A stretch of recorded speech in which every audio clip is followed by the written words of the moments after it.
में हो, आपको मैं जितना करूँ से याद कर रहा हूँ।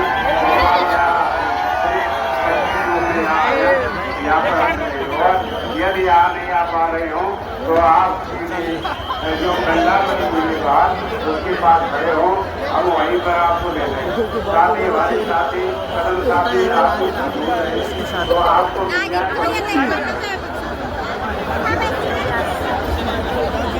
रामनाथ ग्वालियर वाले आपके सहकारी आपके पंडाल के पास में आपका इंतजार कर रहे हैं।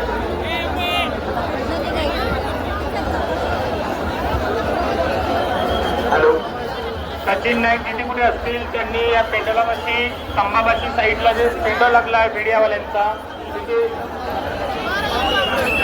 पोलीस मदत केंद्र आहे, तुम्ही तुरंत यावं.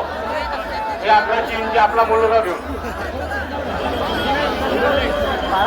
चला पुढे चला पुढे चला पुढे चला, मुलांना सांभाळा, पुढे चला पुढे चला, धक्काबुक्की करू नका, पुढे चला पुढे चला पुढे चला पुढे चला.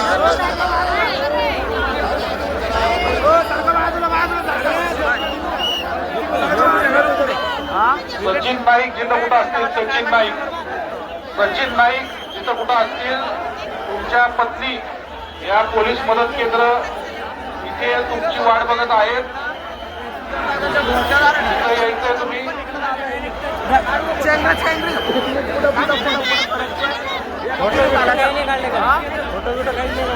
फोटो वरती जायला सांग जमलं तिकडं 5-6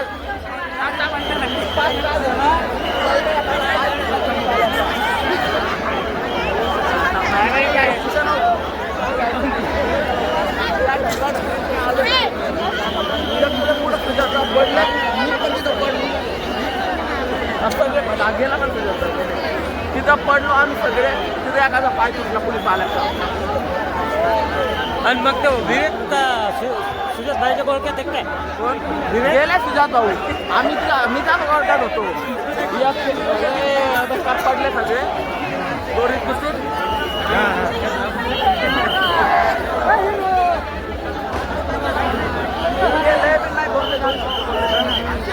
मागे आहे का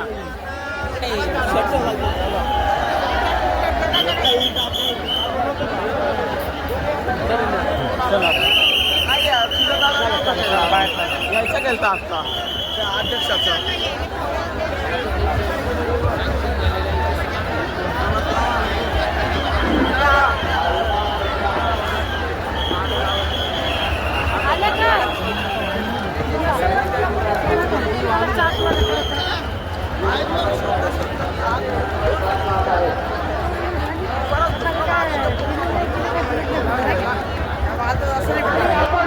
टाकून दिलंय की भीमा कोरेगावच्या दिवशी ज्या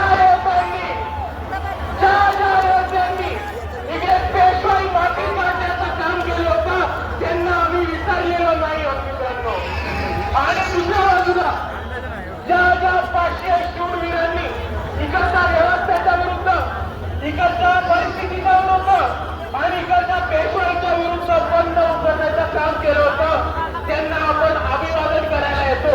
तेव्हा फक्त महाराष्ट्राला नाही तर भारताला नाही तर अख्ख्या जगाला दाखवून देतो की हे बाबासाहेबांची औलाद अजूनही लढणं विसरलेलं नाहीये.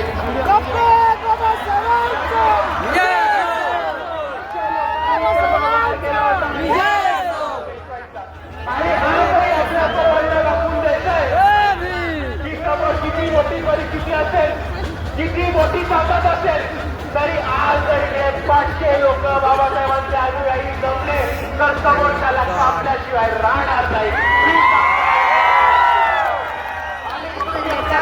एवढीच विनंती करतो की आज तसं आपण भीमा कोरेगावचे अभिवादन करायला एवढ्या मोठ्या संख्येने आलो, त्याच पद्धतीने आपल्याला हा शौर्याचा इतिहास आणि आपल्याला आपल्या समाजाचा लढवायचा इतिहास पुढे प्रत्येक क्षेत्रामध्ये घेऊन जायचा आहे.